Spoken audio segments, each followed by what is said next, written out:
மலர் வேற இல்ல, அதனாலதான் நான் யோசிக்கிறேன். என்ன அன்பு, என் மேல உனக்கு நம்பிக்கை இல்லையா? அப்படிலாம் இல்ல அத்தை. ஏதாவது எமர்ஜென்சினா நீங்க தனியா எப்படி சமாளிப்பீங்க? அம்மா. என்ன பாரதி? அப்பா இருந்தா என்ன பாத்து பாருமா. ஐயோ, இதுக்கும் எனக்கும் எந்த சம்பந்தமும் இல்லம்மா. அவனாதான் ஏதோ கேக்குறான். அம்மா, எனக்கு அப்பாவை பார்க்கணும் போல இருக்கு. அப்பா வர சொல்லுங்கம்மா. அன்பு, உங்க 2 பேருக்கும் நடுவுல 1000 பிரச்சனை இருக்கும். பிள்ளைக்கு உடம்புக்கு முடியாம அப்பா வேணும்னு கேக்குறான். நீ அவன இல்லம்மா, நீ என்ன செய்யணும்ன்றத நீயே முடிவு பண்ணிக்க.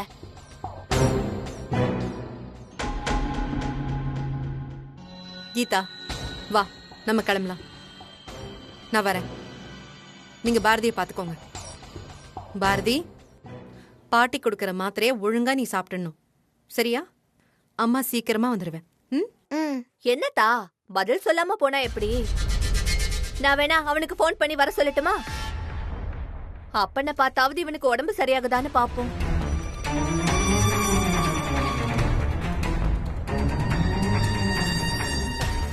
சரிதா, நீங்க போய் உங்க வேலையை பாருங்க.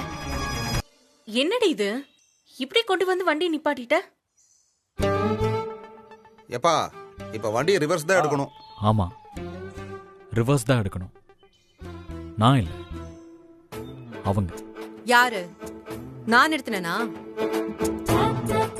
அவன்தான் வேணும்னே வண்டியை கொண்டு வந்து நிப்பாட்டி இருக்கான். சரி, இப்ப என்ன பண்ணலாம்? எனக்கு இப்ப இருக்கிற கோவத்துக்கு அப்படியே அவன் வண்டியை முட்டி தள்ளிடுவேன். நீ என்ன பெரிய லாரிய வச்சிருக்க? அவன் ஜீப்ப போய் முட்டுறன்ற? அவன் முட்டினாலும் நம்ம முட்டினாலும் சேதாரம் நமக்கு தான். சரி, நீ முதல்ல வண்டி ரிவர்ஸ் எடு. நான் ஏன் எடுக்கணும்? அவ எடுக்கட்டும். எடுக்கலனா அப்படியே நிக்கட்டும், பாப்போம் எவ்வளவு நேரம் அப்படியே நிக்கிறாங்கன்னு. என்னப்பா சின்ன குழந்தை மாதிரி அடம் பிடிக்கிற? ஐயோ பாவம், பொண்ணுன்னு நம்ம விட்டு கொடுக்கறோம்ல, அதுக்கெல்லாம் மரியாதை கிடைக்காத டேக்கர். நம்மளதான் முட்டாள நினைப்பாங்க. அது இல்லையா, சின்ன ரோடு, கரெக்டா ரிவர்ஸ் எடுக்கலனா வண்டி சிக்குயா. புள்ளைய கை நீட்டி அடிக்க மட்டும் தெரியுது இல்ல, ரிவர்ஸ் எடுக்க தெரியாதாமா? திமிரு பிடிச்சவன் வேணும்னே பண்றான். யோ, எந்த கோவத்தை எதுல வந்து காட்டுற? வண்டிய ரிவர்ஸ் எடுத்தா எடுக்கட்டும், இல்லனா இங்கே நிக்கட்டும். இது தாண்டி இவன். இது வரைக்கும் அவன் நம்ம கிட்ட நடந்துகிட்டதெல்லாம் வெறும் நடிப்பு. ஏதோ ஒண்ணு, நம்ம போனோம்ல.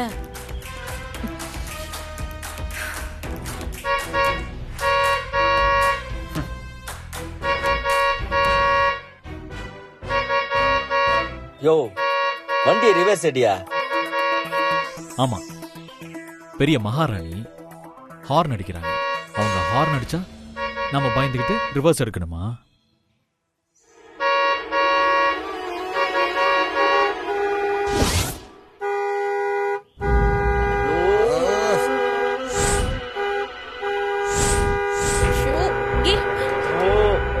அவன் ரிவர்ஸ் போற மாதிரி தெரியல, நீயாச்சும் கொஞ்சம் ரிவர்ஸ் எடு.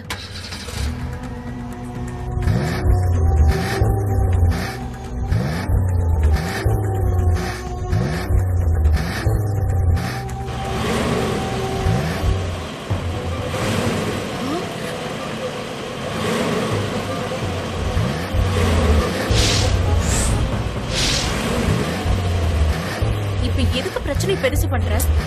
பின்னடி அவன் ஆம்பளை திமிர காட்டலாம், அத பார்த்துட்டு என்ன சும்மா இருக்க சொல்றியா? எப்பா பாவம்பா. யாரு பாவம்? அவ பாவமா? வண்டியை ரைஸ் பண்ணி முற்ற மாதிரி வரா, அவளை போய் பாவம்ன்ற?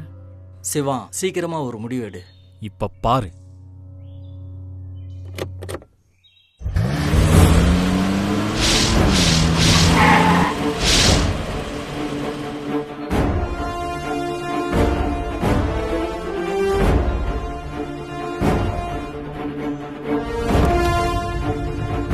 ஏங்க, கொஞ்சம் வண்டியை பின்னாடி தான் எடுங்களேன்.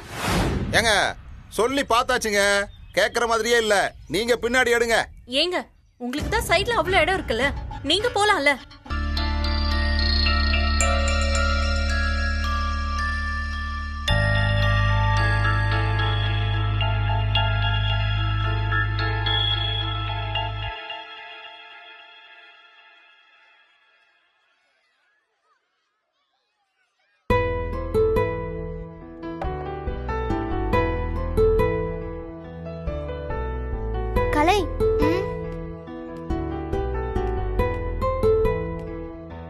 இந்தா எடுத்துக்கோ. எடுத்துக்கோ. உன் சாப்பாடெல்லாம் கொட்டிடுச்சுல்ல. இல்ல வேணாம், எங்க அம்மாக்கு தெரிஞ்சா என்ன திட்டுவாங்க. அம்மா கிட்டலாம் சொல்ல வேண்டாம். இந்தா எடுத்துக்கோ. அன்பாண்டி அப்பா மேலேயும் என் மேலேயும் கோமா இருக்காங்கன்னு தெரியும். அதனால நீ ஆண்டி கிட்ட சொல்ல வேண்டாம். என்ன பாக்குற? இந்தா சாப்பிடு. இதை நம்ம 2 பேரும் ஷேர் பண்ணிக்கலாம். உட்காரு உட்காரு. கலை, சாரி. நீ எதுக்கு என்கிட்ட சாரி கேக்குற? ஆன்ட்டியை அன்னைக்கு அடிக்கிறதுக்காக அப்பா கை ஓங்கினது ரொம்ப தப்பு. எனக்கு ரொம்ப கஷ்டமா இருந்துச்சு. ஆன்ட்டி வீட்டில் இருந்திருந்தாங்கன்னா நான் ஆன்ட்டி கிட்ட சாரி கேட்டிருப்பேன். ஆன்ட்டி கோவப்பட்டு உங்க எல்லாரையும் கூட்டிட்டு கிளம்பிட்டாங்க. ஆன்ட்டி அப்செட்டா பார்க்கறதுக்கு எனக்கு ரொம்ப சங்கடமா இருந்துச்சு. என் அப்பா அப்படி பண்ணதுக்காக நான் உன்கிட்ட சாரி கூட கேட்டுக்கிறேன். சாரி இனியா? நீ எதுக்கு சாரி சொல்ற? அம்மா ஓவியாவை அடிச்சிட்டாங்கல்ல, நீ எதுக்கா உண்மைய சொன்ன? ஓவியா உன்னோட சிஸ்டர் தானே. அவ தப்பு பண்ணப்ப கூட நீ அவளை சேவ் பண்ணாம நீ எதுக்காக எங்க கிட்ட உண்மைய சொல்லிட்ட?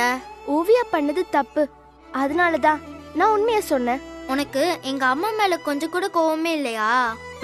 இல்ல, எனக்கு எங்க அப்பா மேலதான் கோவம். ஓவியா தப்பு பண்ணான்னு ஆன்ட்டி அடிச்சாங்க. அதுக்காக எங்க அப்பா கோவப்பட்டு ஆன்ட்டி அடிக்க கை ஓங்கினது நியாயமே இல்லை. நான் அப்பா கிட்ட நல்லா சண்டை போட்டுட்டேன். நான் இப்ப அப்பா கிட்ட பேசுறதும் இல்லை. எல்லாம் அந்த ஓவியாவால தான். ஆன்ட்டி ரொம்ப நல்லவங்க. என் புள்ள உடம்புக்கு முடியாம கிடக்குறான், அவன் தேறி வரட்டும், பிறகு சாப்பிட்றேன். வா அன்பு. பாரதிக்கு காய்ச்சல் எப்படி இருக்கு? அப்பனை பார்த்ததும் அப்படியே தாவி ஒட்டிக்கிட்டான். காய்ச்சல் எல்லாமே பறந்து போச்சு. படுக்க போட்டிருந்தேன், தூங்காம அப்படியே சினுங்கிக்கிட்டே இருந்தான். அதனாலதான் பாஸ்கர் வந்து தோல்ல போட்டு தூங்க வைக்கிறேன்னு சொன்னான்.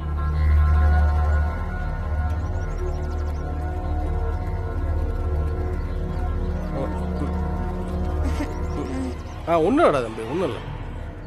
நான் தான் சொல்றேன்ல அன்பு, அவனுக்கு இப்ப காய்ச்சலே இல்ல.